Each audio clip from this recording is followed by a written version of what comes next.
La haine ce matin, cet incendie violent qui a tué 8 personnes d'une même famille dans la commune de Lukuga. Nous sommes là dans la province du Tanganyika. Les détails à suivre dans un instant. Dans cette édition, nous ferons également les points sur les préparatifs de la rentrée scolaire à Kinshasa également dans quelques provinces. Reportage à suivre. On évoquera également en fin de cette édition la clôture de la session des femmes en micro-entrepreneuriat. Voilà pour nos titres. Nous sommes aujourd'hui le lundi 25 août 2025 en depuis Kinshasa.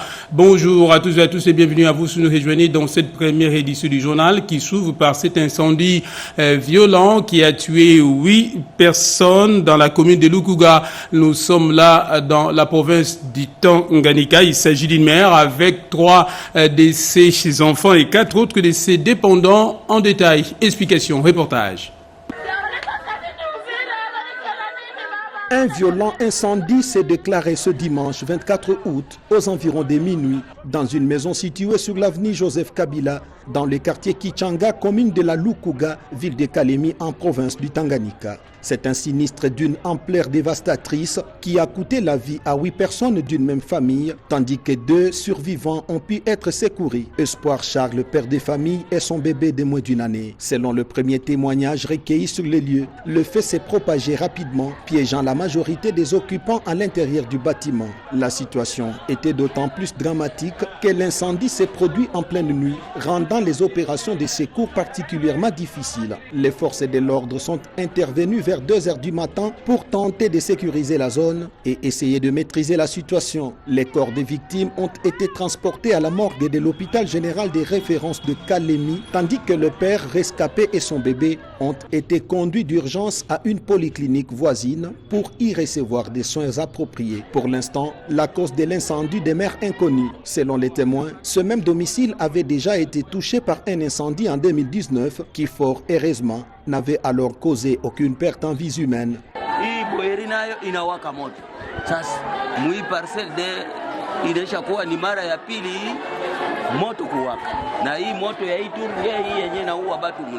Espoir Charles, père de famille qui vient de perdre son épouse, 3 de ses enfants biologiques et 4 de ses dépendants, est dans un état de choc profond. Incapable de s'exprimer, il reste hospitalisé avec son bébé, inconsolable face à cette tragédie qui a décimé toute une famille.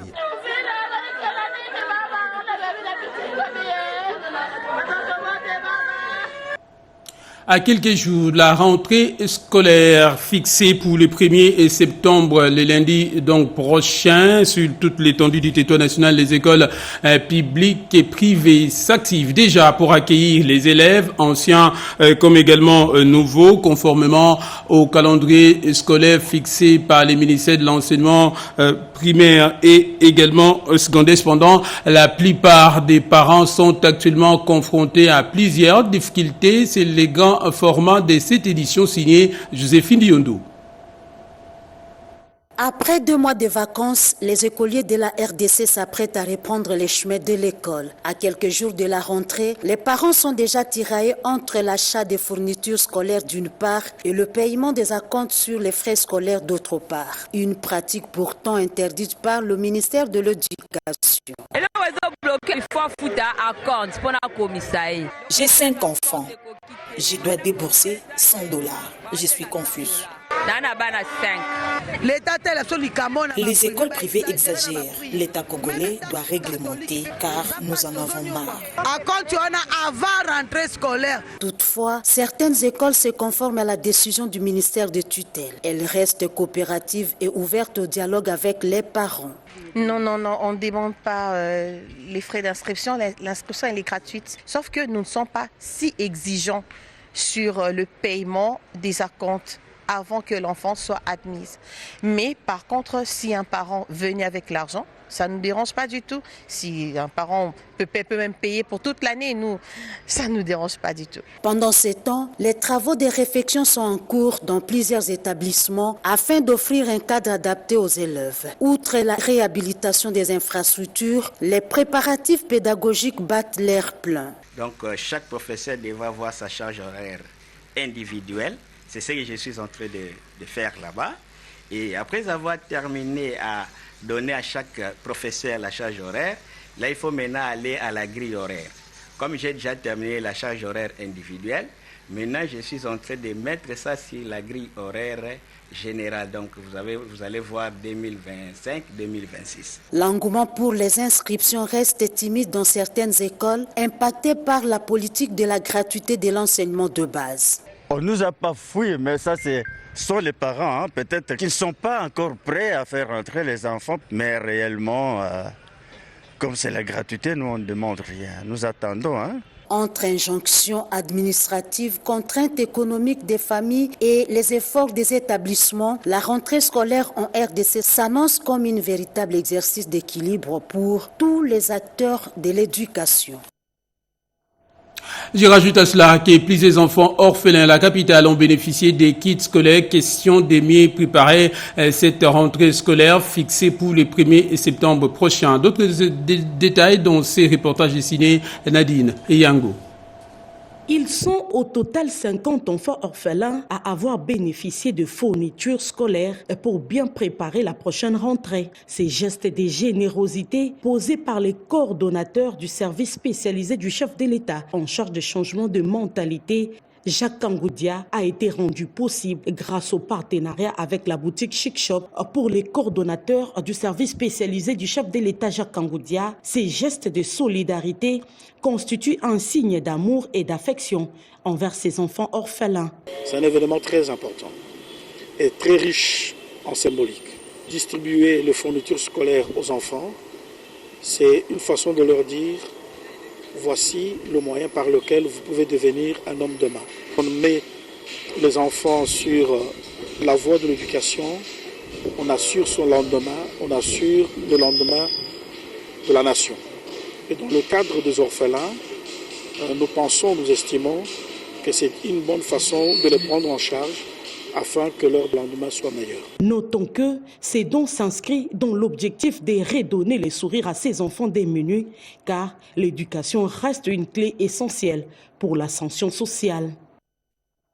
Et face à l'insécurité persistante dans la province de l'Ituri, les sénateurs Bagno Debo a lancé un appel à l'unité et à la paix. Question d'encourager également les groupes armés à déposer les armes et à s'intégrer également au programme de désarmement, démobilisation et stabilisation en République démocratique du Congo. Reportage. La dégradation de la situation sécuritaire en province de l'Ituri ne laisse pas indifférent le sénateur Bagno Debo. L'élie d'Aro appelle à l'implication de tous les leaders d'opinion afin de sortir cette province de la crise qui perdure depuis trop longtemps. À nos frères qui se battent en Djougou de cesser de se battre. Il faut, nous qui appuyons d'une façon ou d'une autre nos enfants perdus, qui ont pris des armes, qui sont en train de s'entretenir dans nos villages, et ils étaient déjà dans la réunion de Aroudé. Ils ont pris un engagement avec le gouvernement congolais pour cesser de se battre. Nous ne devons pas continuer à les encourager. Il faut se désolidariser de ces groupes armés. Nous demandons à tous ces messieurs-là qui participent pour la recherche de la paix, le gouvernement provincial, la force mutualisation UPDF, de collaborer afin de neutraliser tous les ennemis. Ce représentant de l'Ituri à la Chambre haute du Parlement tend la main à Thomas Lubanga ainsi qu'à Jérémy, fils du territoire d'Aru et membre de la CRP, les invita à revenir à la raison. Nous demandons à notre frère spécialement, le vieux Thomas Lubanga, c'est moi l'appelé comme ça, son âge là ne lui permet pas de créer encore des groupes armés. S'il y a des problèmes, il est là pour chercher à donner des solutions aux problèmes et non pas créer des problèmes. Notre âge ici, c'est pour chercher à cadrer la jeunesse et non pas demander à la jeunesse d'aller s'entretenir. Nous demandons aussi à d'autres fils qui continuent encore à émerger. Et nous citons ici les Jérémy qui est dans le territoire d'Aru. Aru ne va jamais te soutenir pour ce que tu fais là. Là, tu cherches une malédiction inutile. Tu dois rentrer dans les rangs des autres, travailler avec tout le monde pour le développement d'Aru. Il n'y a pas de développement sans la paix. C'est pourquoi une mobilisation de chaque Iturien ainsi que de tous ceux qui ont choisi de vivre dans cette province est plus que jamais attendue pour rechercher cette denrée rare qui est la paix.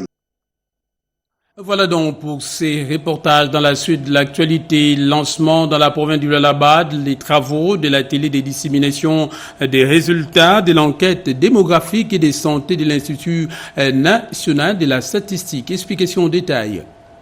La province du Lualaba accueille depuis ce vendredi 22 août 2025 l'atelier de dissémination des résultats de la troisième enquête démographique de santé EDS RDC 3. C'est le vice-gouverneur Clément Moufoundji Karl Chinat qui a officiellement lancé les travaux de cet atelier qui prendront 2 jours, organisé par l'Institut national des statistiques INS en partenariat avec le ministère provincial du plan et budget. Cet atelier réunit une palette d'acteurs, membres du gouvernement provincial, cabinet ministériel, partenaires techniques. Élisée Chauveau, directrice générale de l'INS, a salué le leadership de la gouverneure Fifi Masuka Seni pour les avancées sociales observées au Lualaba, tout en soulignant l'importance capitale de ces données dans la prise de décision.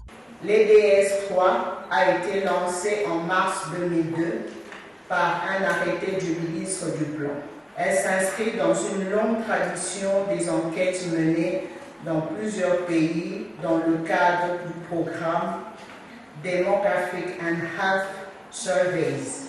Le ministre provincial du budget Mathieu Kazembe Souana a exhorté les décideurs à considérer les résultats comme une boussole pour relever les défis communautaires et garantir une meilleure gouvernance. Les résultats qui seront présentés aujourd'hui sont donc plus qu'un document statistique.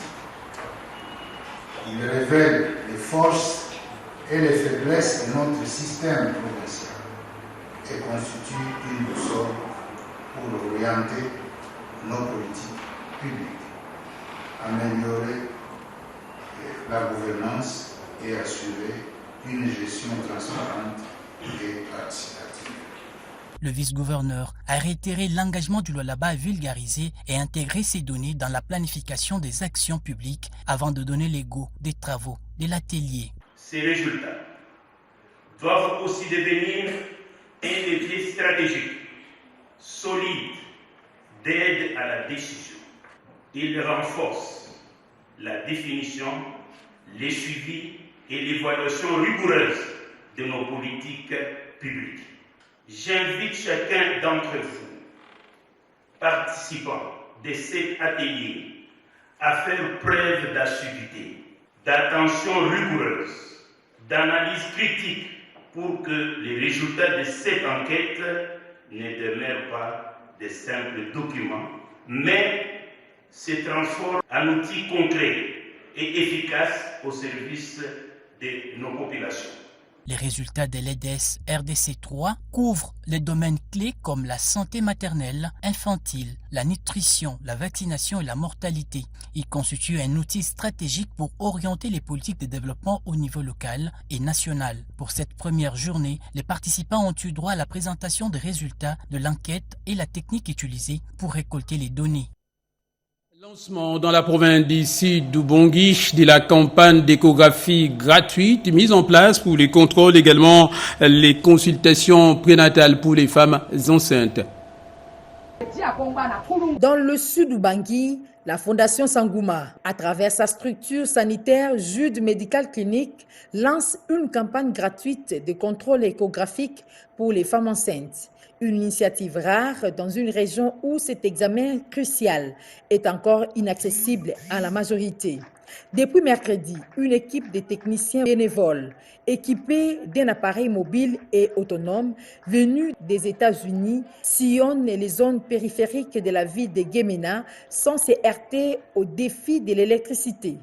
La nouvelle cité, Bokuda, puis l'axe Karawa ont déjà reçu la visite de cette caravane médicale. Cette action s'inscrit dans la vision de la Fondation Sangouma, déjà engagée dans la promotion de la santé menstruelle et la lutte contre le cancer du sein. Elle entend ainsi renforcer l'accès aux soins de base pour les femmes, notamment en milieu rural. À travers ces gestes, la Judy Medical Clinic confirme son ancrage communautaire et son engagement pour une santé équitable. Car dans les coins les plus reculés du pays, la santé maternelle reste un luxe. Ce type d'initiative prouve que l'espoir peut encore passer par la solidarité. La contribution à la stabilité, la paix ainsi que le développement de la province de l'Équateur, il en a été question lors des échanges que le gouverneur de cette province, Bobo Bolokou Bolumbu, a eu avec une délégation des chefs traditionnels de cette province. Reportage. Reçue dans la résidence officielle de l'autorité provinciale de l'Équateur, cette délégation était conduite par le ministre provincial de la Justice ayant dans ses attributions les affaires coutumières, Dona Itale Iboula. Mettant à profit cette opportunité, le patriarche Célestin Bofango Luemba de la famille régnante Luemba a été présenté officiellement au chef de l'exécutif provincial en présence du maire de la ville et le bourgmestre de la commune de Mbandaka. Le porte-parole de ces chefs coutumiers a indiqué que le patriarche Célestin Bofango vient simplement reprendre son pouvoir ancestral confié à son beau-frère, le chef Bokobolo du groupement Boloki au village Boyeka, il y a 30 ans. Prenant la parole, le gouverneur Boloko Bolumbu Bobo a invité ses interlocuteurs au respect strict de la loi en la matière afin d'éviter toute entorse administrative. Au sortir de leur entretien avec le gouverneur, le patriarche Bofango s'est exprimé en ces termes. Je suis venu pour la première fois pour que je puisse voir tout le chef coutumier de la ville de Mbandaka. J'étais bien accueilli à l'aéroport jusqu'au stade. Et on m'a intronisé officiellement, coutumièrement. Ce qui me restait maintenant que de voir le gouverneur. Je veux qu'il travaille en paix. Les années qui restent au moment que le président Tshisekedi est au pouvoir, il a encore le temps de travailler, que tout Sungaïr. Et nous ne sommes que des conseillers, parce que nous, c'est la terre. Rappelons que Célestin Bofango Luemba a été intronisé le jeudi 21 août 2025 au parc de Jeunes. Les étudiants de l'université officielle de Mbujimayi ont marché pacifiquement, question de soutenir et apporter également leur soutien. Remercier également le président de la République, Félix-Antoine Tshisekedi Tshilombo, pour les infrastructures modernes mises à la disposition de leur institution. Reportage. Dans un mémorandum lu ce samedi 23 août 2025 devant l'autorité provinciale, les étudiants de l'université officielle de Mbujimayi ont remercié le chef de l'État, Félix-Antoine Tshisekedi Tshilombo, pour la matérialisation de sa vision à doter les mondes universitaires de la RDC des infrastructures modernes au standard international. C'est le cas de nouvelles infrastructures construites en Mbujimayi à la grande satisfaction de tous. Mémo lu par Ilunga Kaboulou, président de la communauté estudiantine de l'université officielle de Mbujimayi, après leur descente dans des grandes artères de la ville de Mbujimayi. Du président de la République, vous nous redonnez l'espoir, nos ambitions académiques, et vous permettez aux étudiants de se projeter dans un avenir meilleur. Vous avez placé l'éducation au centre de votre action, vous avez valorisé l'étudiant congolais, vous avez redonné une image forte à notre province. Pour tout cela, les étudiants de l'université officielle de Mbujimayi vous disent tout simplement merci. Que Dieu vous fortifie dans votre noble mission. Dans cette même veine, le gouverneur Haï Augustin Kayemba Moulemena a salué la marque de reconnaissance qui caractérise les étudiants de son alma mater, avant d'inviter ceux-ci à apporter leur soutien au chef de l'État. Je vais remonter ces mêmes mots acquis des droits. Merci beaucoup. Merci. Cette dotation en infrastructures modernes dignes d'une université est la première dans l'espace Grand Kasaï. Une réalisation de plus qui s'ajoute sur les actions à impact visible matérialisées depuis l'avènement de Félix-Antoine Tshisekedi Tshilombo à la tête de la République démocratique du Congo. Dans le Haut-Katanga, la structure Congo-Lipanda a remis un trophée de mérite et d'excellence au chef des divisions provinciales des mines et géologie pour ses qualités de gestion, également son management efficace. D'autres détails dans ce reportage. Mettre de l'ordre dans le secteur des mines, c'est le défi que doit relever la province du Haut-Katanga pour protéger les investissements et garantir le développement. La division provinciale des mines et géologie sous la direction de Honoré Kabangué, chef de division dans le Haut-Katanga, travaille depuis plus de 20 ans toujours pour la protection des intérêts économiques du pays. C'est donc un élan de management et de rigueur approuvés avec compétence imprimée par les chefs de division suivant les instructions et orientations de la tutelle, d'où les mérites qui lui a été reconnus par Congo Lipanda, une structure patriotique d'évaluation et de suivi. Le secret de la réussite pour la division provinciale des mines et géologie dans la province qu'il préfère, et il faut les trouver dans la stratégie technique et administrative, mais aussi et surtout la collaboration franche avec les opérateurs miniers. Quand je vois le symbole même qui donne ça, c'est une bénédiction. Que Dieu puisse toujours nous bénir pour que nous méritions encore davantage. Non seulement parce que nous travaillons mieux, mais plutôt que nous collaborions encore davantage avec toute la division, avec tous les collaborateurs avec qui nous travaillons. Mais sinon, je suis très ravi. Une grâce particulière, ça me surprend. Je le dédie toujours à la division, ainsi que toute ma hiérarchie. Cette expérience et expertise de ces hauts fonctionnaires de l'État congolais rentre dans la vision du chef de l'État, Félix Antoine Tshisekedi Tshilombo, qui ne cesse de marteler sur l'amour de la patrie, qui doit animer tous les Congolais dans tous les secteurs de la vie nationale. Et en dehors de nos frontières, une délégation de l'Assemblée nationale conduite par la députée nationale Grace Nema Kester, Kester adjointe de la Chambre basse du Parlement, séjourne actuellement et également en mission diplomatique aux États-Unis d'Amérique. Au menu de cette mission figure notamment le renforcement de la coopération diplomatique, la promotion de la paix ainsi que l'appui au développement. D'autres détails dans ce reportage. Durant la première semaine du mois d'août, une délégation de l'Assemblée nationale de la République démocratique du Congo a séjourné à Washington aux États-Unis d'Amérique. En soutien à l'action diplomatique conduite sous la haute direction du président de la République, Félix Antoine Tshisekedi Tshilombo, pour établir des cadres d'échange parlementaires permanents entre l'Assemblée nationale et les Congrès des États-Unis. La délégation conduite par la questeur adjointe de la Chambre basse du Parlement, honorable Grace Nema Kester, accompagnée du député Joseph Bangakia, président du groupe d'amitié RDC-USA, et John Banza, nommé entre-temps ministre des ITPR. Honorable Grace Nema a mené une série d'échanges diplomatiques de haut niveau. Au département d'État, la délégation a été reçue par M. Chris Rangebent, le conseiller d'État en charge des affaires africaines. Discussion, l'accord de Washington, la coopération bilatérale, la paix, la sécurité et le développement en République démocratique du Congo. Autre moment fort, l'audience avec le chef de cabinet du speaker Mike Johnson, président de la Chambre des représentants. Une collaboration directe entre les deux chambres parlementaires a été proposée. Grace Nema a également plaidé pour la relance du projet de loi Bridge to RDC, soutenu par plusieurs élus américains. La mission s'est achevée par une rencontre avec la congresswoman Yvette Clark, présidente du Black Caucus. L'organisation afro-américaine a exprimé sa volonté de soutenir la paix en RDC. Signalons que la délégation congolaise est entendue à New York en septembre 2025 pour participer à la conférence législative annuelle du Black Caucus. À Kinshasa, le bourgmestre de la commune de Matete a sensibilisé la population de cette partie de la ville autour du respect des routes déjà réhabilitées.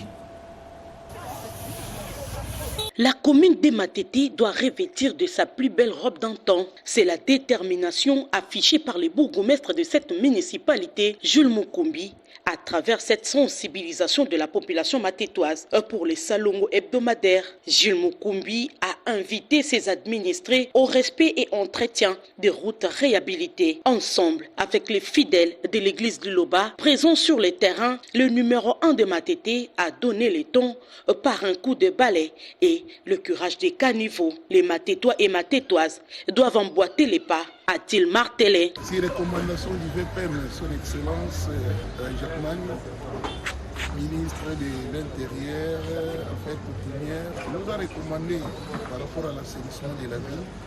On était aussi avec la ministre chargée de la propriété et l'assainissement de la ville. Nous a demandé que nous soyons toujours sur terrain. Le bourgmestre est là pour faire l'itinérant aussi, tous sur les salons. Et le gouverneur Daniel Bima nous a demandé de rester 2 jours au bureau et 3 jours sur le terrain. Des matériels bénéficiaient plus ou moins 10 km de route.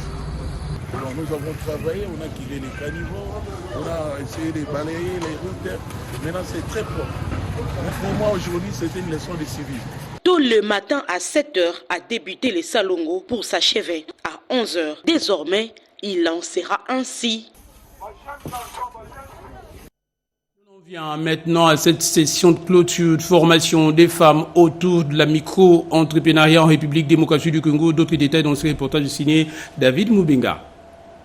Justin Kalumba Mwanangongo signe son grand retour à la tête du ministère de l'entrepreneuriat et développement des petites et moyennes entreprises avec à la clé un face-à-face avec les femmes micro-entrepreneurs qui ont suivi leur formation à l'initiative personnelle organisée par le projet Transform dont l'objectif est d'améliorer la croissance et la création d'emplois des micro, petites et moyennes entreprises nouvelles et existantes. Au cours de cette rencontre, le ministre Justin Kalumba Mwanangongo n'y est pas allé par le dos de la cuillère, mettant au centre de son action un nouveau, à savoir l'alignement comme base de toute prospérité. D'abord, l'alignement avec Dieu. Ensuite, l'alignement avec le président de la République, Félix Tshisekedi, dans sa mission de créer les emplois. Depuis 2006, on fait les élections dans le pays. 5 ans après l'élection, et on a produit beaucoup de politiciens. On voit que tout le monde se dit non, il faut aller dans la politique pour réussir, pour gagner la vie, n'est-ce pas? Nous voulons inverser la tendance. Nous devons produire les entrepreneurs plus que les politiciens. Et à ce sujet, Justin Kalumba est devenu un architecte. Il est descendu sur le chantier avec une autre solution, à savoir le concours national de plans d'affaires qu'on n'a pas en sigle, qui sera organisé dans tous les 145 territoires de la République démocratique du Congo chaque 2 ans. Vibre depuis quelques jours au rythme d'un tournoi de football interquartier organisé en faveur de la jeunesse de cette municipalité. D'autres détails dans ce reportage. C'est le dernier virage de la semaine des grandes vacances pour les élèves. À l'absence du championnat national de football, l'honorable Mahon Twene a pris l'initiative d'organiser les tournois intercommunes de football pour le renforcement de la cohésion sociale et la fraternité patriotique au sein de la jeunesse. 24 quartiers de la commune de Selembao vont se mesurer les talents. La composition des équipes est mixte entre les jeunes des quartiers et les jeunes scolarisés pour se partager un temps de loisirs. Le coup d'envoi du premier match a mis aux prises les équipes Eradi et Ngafani. Objectif visé, renforcer l'unité, l'esprit patriotique, combattre le banditisme urbain avec les phénomènes Kuluna pour une stabilité au niveau de la municipalité et assurer l'encadrement de la jeunesse. Une initiative qui a bénéficié de l'appui des autorités locales de la commune de Selembao. Nous sommes là pour encadrer la jeunesse pendant ce temps de vacances. Nous ne voulons pas que nos jeunes soient éparpillés, se lancent dans des trucs de bizarres. C'est pourquoi nous avons préféré, bien que c'est vers la fin de la vacance, nous avons préféré de les encadrer au foot que nous appelons Inter-Selembao pour la paix. Aujourd'hui, 23 août, jusqu'au 1er septembre, nous avons initié ce tournoi Inter-Selembao pour la paix. Avec ça, nous sommes en train de cibler la paix durable pour toute l'étendue de la commune de Selembao. Ce tournoi va rassembler tous les 24 quartiers de la commune de Selembao. Ici, il n'y a pas les gagnants et les perdants. Les motivations et pour tous les participants. Score final 5-0 en faveur de l'équipe de Ngafani qui a pris le dessus sur l'équipe de Eradi à l'ouverture de ce tournoi de football. Les femmes et filles en situation de handicap ont bénéficié, ont été également formées à transmettre des informations fiables sur la santé reproductive et la planification familiale à leur communauté. Explication en détail dans ce reportage. Yamala Organisé par les centres professionnels des personnes vivant avec handicap avec l'appui des MSI, cette rencontre a été pensée dans le but de renforcer les capacités des personnes qui sont en première ligne. Question de susciter une prise de conscience collective. Au menu de cette journée de sensibilisation figurait entre autres la problématique de l'équité en santé sexuelle et reproductive des femmes et jeunes filles en situation de handicap dans la ville de Kinshasa. Lors des échanges, Dr Valentin Chitengue, responsable du Centre congolais de l'expertise médico-sociale pour les personnes handicapées, a mis un accent particulier sur la promotion de la contraception et la planification familiale, les droits et les choix des jeunes filles et femmes en situation de handicap concernant la santé sexuelle et reproductive. Ajoutez à cela l'autonomie pour prendre des décisions éclairées sur les corps, leur éducation et leur avenir. Cette campagne répond à la problématique des personnes en situation de handicap. Il démontre qu'il y a une dividende économique lorsque les personnes handicapées sont en bonne santé. Plusieurs personnes ont pris part à l'événement, parmi lesquelles les prestataires des services et des relais communautaires ainsi que les personnes vivant avec handicap. Les femmes handicapées ont tout intérêt d'accéder aux services de planification familiale et les services de santé sexuelle en général parce qu'il y a une dividende de la santé et économique pour ces femmes. Cette campagne d'information et de sensibilisation n'est pas terminée. Elle va se poursuivre dans d'autres communes et districts de la ville de Kinshasa pour augmenter la prise de conscience collective. Et c'est la fin de cette première édition du journal sur notre antenne. Merci à vous de l'avoir suivi où que vous soyez dans des bonnes. Merci également à nos équipes, à la rédaction, à la régie, notamment à Jonathan Moubalama, Mamita Bangoulou, ainsi qu'à nos Mouti, Derek Silimou et Alain Sodi, grâce à qui nous avons pu vous informer. Restez avec nous, l'actualité.